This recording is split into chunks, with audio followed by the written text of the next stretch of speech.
नमस्कार लाडक्या बहिणींनो, आज महत्त्वाची आणि ऑगस्ट महिन्याच्या पेमेंटची अपडेट मी आपल्याला देणार आहे. यासोबतच आपल्या मनातील काही प्रश्नांची उत्तर देणार आहे. जी प्रश्न कमेंट बॉक्समध्ये येतात आणि मला त्याचे उत्तर कमेंट बॉक्समध्ये प्रत्येकाला देणं जमत नाही. तसेच ऑगस्ट महिन्याच्या पैशाबद्दलच्या काय सत्यता, अफवा, बजेट कुठपर्यंत आलं, ह्या सगळ्या गोष्टीची माहिती मी देणार आहे.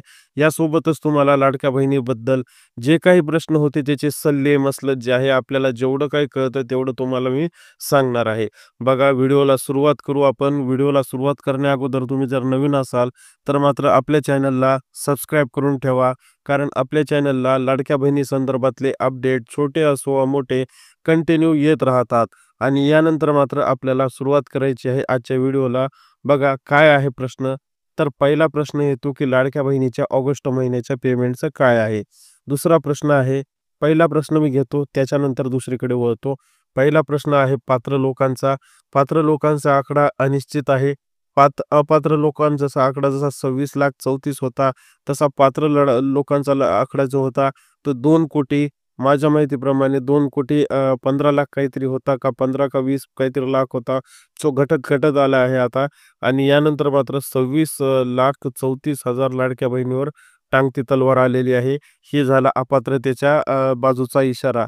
आता पात्र महिलांना जूनचा लाभ भेटला, जुलैचा भेटला, ऑगस्टचा कधी? मग आता सणवार आलेत तर ऑगस्टचा लाभ भेटायला पाहिजे. लक्ष्मी आता रविवारी आलेले आहेत. मात्र तुम्हाला ज्यांचे व्हिडिओ पाहिले, ज्यांचे बॅनर पाहिले, त्याच्यावरून एक लक्षात येत असेल की सगळे खोटं बोलत आहेत. एक गोष्ट स्पष्ट करतो, आणखीन सरकारने बजेट मंजूर केलं नाही. 3600 कोटीचं बजेट असतं, 3600 कोटी मंजूर केले नाहीत. ते बजेट जातं ट्रेझरी विभागाकडे आणि तिथून पैसा येतो खात्यात. पहिली गोष्ट. दुसरी गोष्ट, बजेटच मंजूर नाही केलं तर तुम्हाला पैसे येणार कुठून? बरोबर आहे ना? मग बजेट मंजूर करण्यासाठी सरकारचा जी-आर सुद्धा निघाला नाही. म्हणजेच काय, तर आज निघेल का तर माहीत नाही, उद्या निघेल का तर माहीत नाही, किंवा 10 दिवसांनी निघेल का तर माहीत नाही. सरकारच्या डोक्यात काय आहे हे आपण कसं सांगू शकणार? यामुळे ह्या गोष्टी सगळ्या खोट्या आणि फेक आहेत की बजेट मंजूर झालं. मी तुम्हाला 100च्या वर व्हिडिओ दाखवू शकतो, ज्याच्यामध्ये आजच्या डेटला टाकलेलं आहे ₹2100 वाटप सुरू, ₹1500 वाटप सुरू, फलानं वाटप सुरू, ढिमकानं वाटप सुरू, 3 जिल्ह्यात पैसे आले. अरे मूर्खांनो, 3 जिल्ह्यात कसं सरकार पैसे पाठवल? 3 जिल्हे लाडके असतात का? काहीच्या काही, कुठलच्या कुठे काही बोलायचं आणि बहिणींची फसवणूक करायची. तर लाडक्या बहिणींनो, ह्याच्यासाठीच जे आहे मी व्हिडिओ बनवतो. म्हणून म्हणतो आपल्या चॅनलला सबस्क्राईब करून ठेवा की तुम्हाला दुसरीकडे कुठेही जायची गरज नाही. बघा, प्रश्न काय येत आहे, तर लाडक्या बहिणींनो, थोडा लेट होणार आहे हप्ता भेटायला. याचं कारण मी तुम्हाला सांगतो. 2 कारण समजून घ्या. 2 रेषा आहेत. एक रेषा आहे 26.34, ज्याचे 2 महिन्याचे पैसे पेंडिंग आहेत. तिसरा महिना पेंडिंगमध्ये जातो का या चिंतेत ही बहीण आहे. का? तर कारण ह्यांना अपात्रतेच्या टांगत्या तलवारीखाली थांबवलं आहे फॉर्म चेकिंगसाठी. आणि दुसऱ्या गोष्टीत गोष्टीमध्ये जे आहे, माझ्या 2 कोटी भगिनी आहेत, लाडक्या बहिणी, ज्यांच्याकडे जून जुलैचे पैसे भेटलेले आहेत. ऑगस्टचा हप्ता कधी येतो पाहणार. आता सरकार हे मेडिएटर आहे, मध्यस्थी आहे सरकार. सरकारचं म्हणणं काय आहे तुम्हाला सांगतो आता. बजेट 3600 कोटीचं आहे.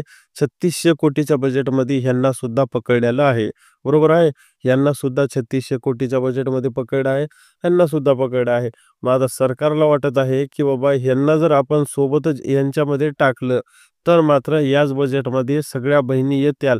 मग ह्याच्यापैकी जे काही 10 लाख, 5 लाख, 20 लाख अपात्र होत्याल ते इकडं जात्याल. मात्र यांना ऑलरेडी 2 महिने लेट केलेलं आहे. आणि आता मग तिसऱ्या महिन्यामध्ये जर यांना पैसे न देता मग मात्र याच्यात टाकलं आणि 4थ्या महिन्याला ₹6,000 आपल्याला द्यावं लागले तर मात्र थोडासा गोंधळ उडेल. मग सरकारचं म्हणणं काय आहे की एकदा छाननी होऊनच जाऊ द्या, दूध का दूध पाणी होऊन जाऊ द्या. मग याचा तोटा काय व्हायला आहे, तर रेग्युलरच्या जे लाडक्या बहिणी आहेत, रेग्युलर म्हणजे ज्यांना जून जुलै आले, ज्यांचे फॉर्म रेग्युलर आहेत, कशात कायद्यात अडकलेले नाहीत, त्यांना मात्र इथे थांबावं लागतं. त्याचं कारण मी तुम्हाला सांगतो. कारण पुरुष मंडळी जी जवळपास माझ्या माहितीप्रमाणे 50 ते 60,000 पुरुष. आज एक आकडा सांगतो सर्वात पहिले, धक्कादायक आकडा आहे. 5,100 कोटी म्हणजेच किती? 5,100 कोटी रुपये फक्त फक्त चुकीच्या फॉर्ममुळे लाडक्या बहिणीचे उकलण्यात आलेले आहेत. म्हणजेच काय तर लाडक्या बहिणीचं एका महिन्याचं 3600 कोटी बजेट असतं.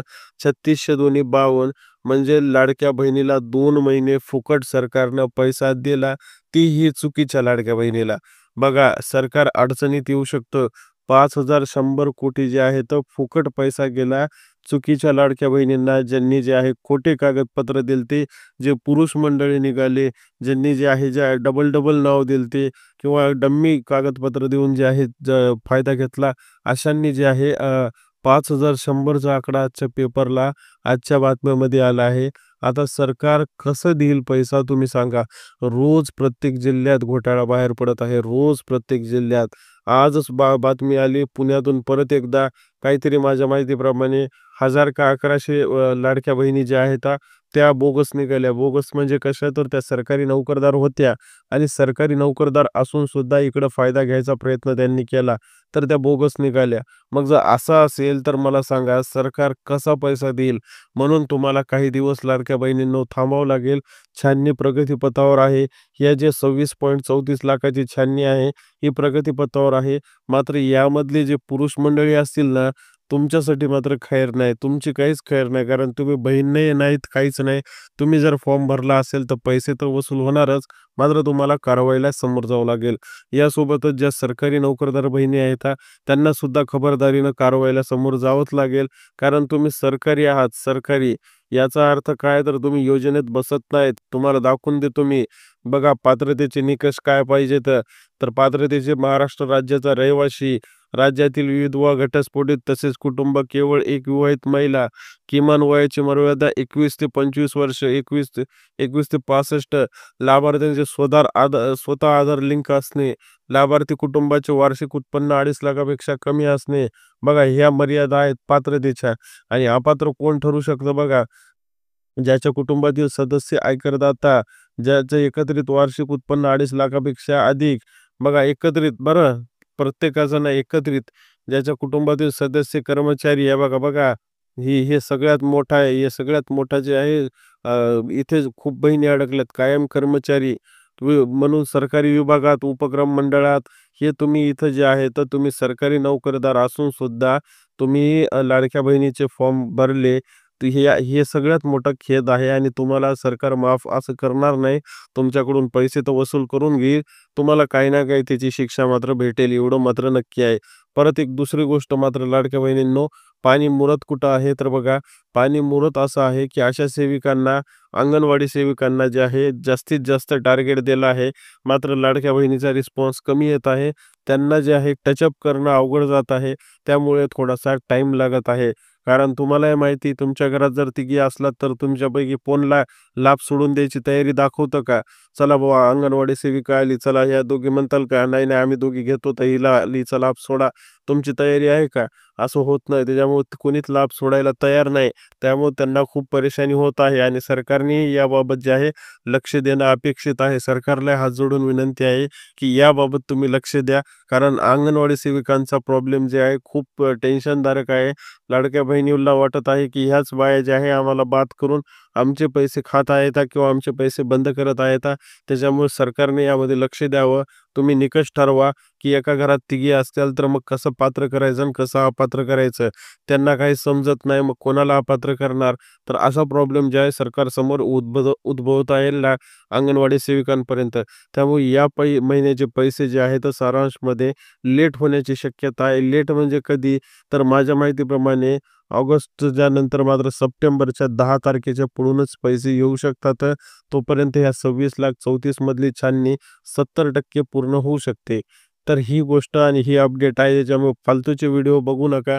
रोज बॅनर बदलू आज पैसे आले, 3 जिल्ह्यात आले, 36 जिल्ह्यात आले, असं काही नसतं. थोडं अवेअर राहा, थोडं स्वतःला सक्षम बनवा. लक्षात येतात गोष्टी. व्हिडिओला नक्की लाईक करा, चॅनलला सबस्क्राईब करायला विसरू नका.